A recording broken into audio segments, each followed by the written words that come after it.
Hello, I'm Ed Hammond, Bloomberg Senior Deals Reporter in New York, and I'm delighted to be joined today by Jim Coulter, the co-CEO and co-founder of TPG, and also the person responsible for leading the firm's Rise climate strategy. Jim, great to have you with us. Let's start with this. You've talked about us being at a tipping point for the way climate and ESG investing is being done. Explain that to me a little bit. Ed, for almost decades now, we've been talking about the why of impact investing and climate investing. We've finally moved to the how and the now of it. Why now? For decades, we've been thinking about the environmental issues, but now the business engine has begun. And it's the culmination of four forces hitting us at this moment. Let me walk through them quickly. First of all, we moved from government net zero to corporate net zero. It's fascinating. You can't talk about the next quarter in a corporation, but you can talk about your climate plans 20 years out, and CEOs have gone for it. Second force is consumers now get it. 55% of CPG product growth is in sustainable products. Customers want to express their climate preferences in the products they buy. The third thing is investors now care. Whether it's Larry Fink or the Canadian pension plans, investors are saying we want our capital deployed into climate solutions. And most important, and this is the one that's driving a lot of our activity at, is that the technology has changed. Battery costs down 90%, wind and solar now at grid parity in 60 to 70% of markets. We're at a point where investing, which people used to think of as concessionary, is now actually done without government intervention. And that's allowing the flywheel to get going. It's interesting you touched there on the sort of the way tech has enabled a lot of this. Obviously, you yourself sat through the technology or digital revolution, invested heavily at the time, some very successful investments at the time. I'm interested how you see this as compared to that, and also where we are at the moment of revolution in this sort of this green wave. It's a great analogy, Ed. In my investing career, I've been lucky to be part of two super cycles, the interest rate super cycle and the digital revolution. I firmly believe that the climate revolution will be the third one. So what can we learn from the digital revolution? First of all, it will affect everything. Every company will have to have a climate plan, just as they had a digital plan. There is no place to hide from this revolution. Secondly, it will not be predictable. I've always thought technology moves in unpredictable ways. We put men on the moon before we put wheels on suitcases. Think about that for a minute.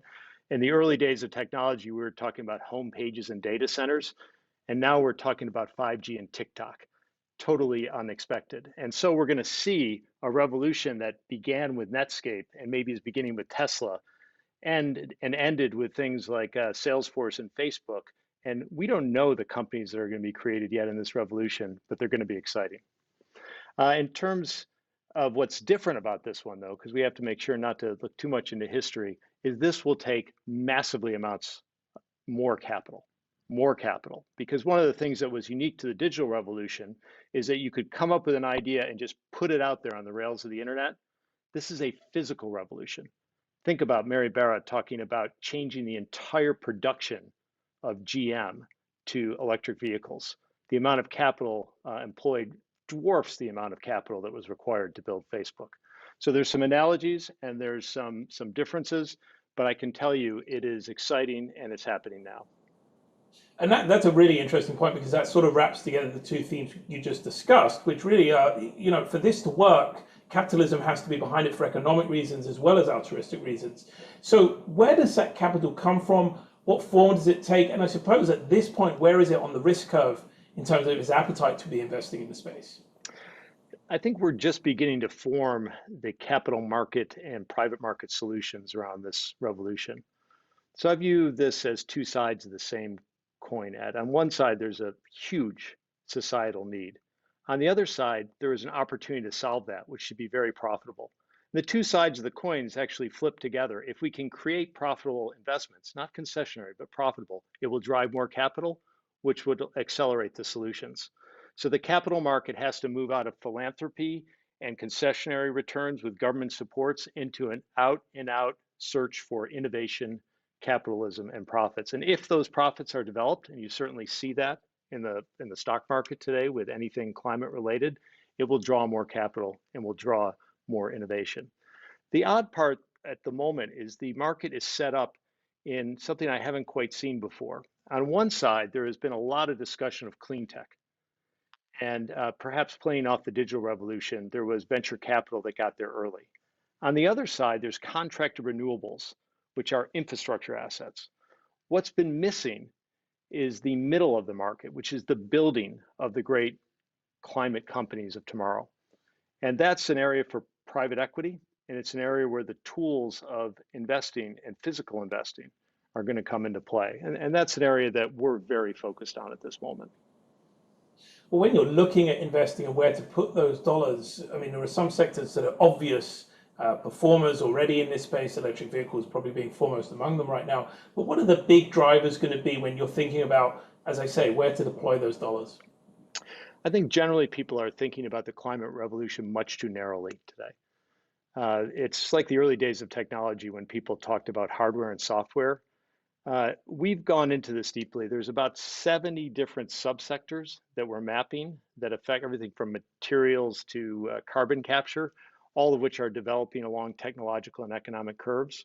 But to simplify that, we're really approaching the market in 5 pieces. The first is clean energy, which is a remaking of the grid. We're watching it this week in Texas, Ed. We have gone from a single one-way unidimensional on-demand power grid to a distributed grid. And that creates both opportunities for solar and wind, and it creates massive chaos because it's much more complicated to manage. The second area that we're interested in is clean transportation, which right now there's a lot of focus on electric vehicles and on Tesla, but might Tesla be the Netscape or AOL? Are there a lot more companies to come? If you go back to Detroit in the 1920s, there were 150 car companies in Detroit. They worked their way down to 3. It's starting with the electrification of the car and system. It's moving to charging stations, and ultimately it may end up in hydrogen. Massive 30-year play. Third area we're looking at greening industrials.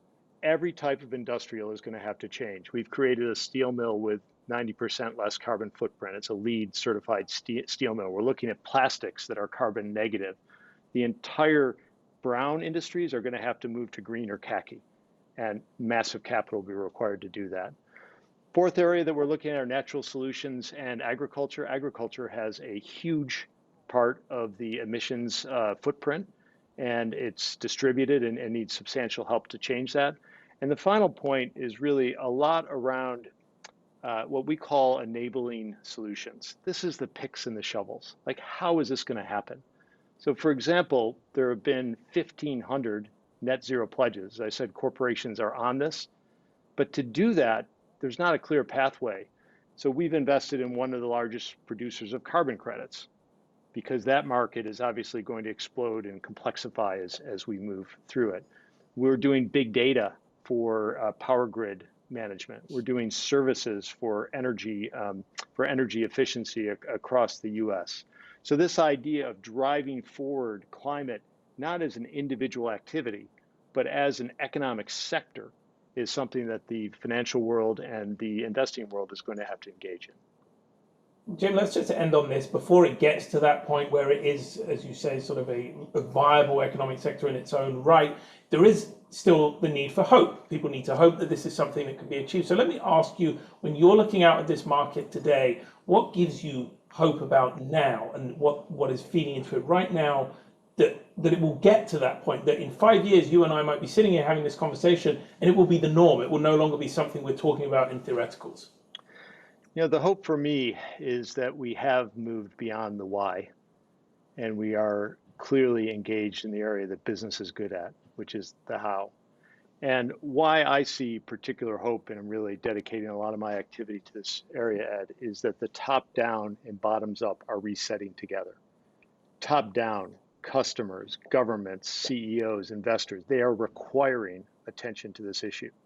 But bottoms up, as I go to work every day and look at the entrepreneurs who are resetting these companies, the ideas and technologies which have been brewing for years, and in some cases decades, they're coming together at a moment in time.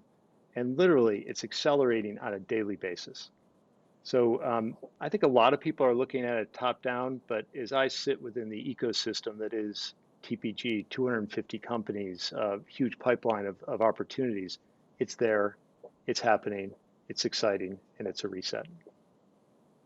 Jim, fantastic. Hopefully next time we'll talk, it will be, as you say, the norm. Jim Coulter, thank you so much.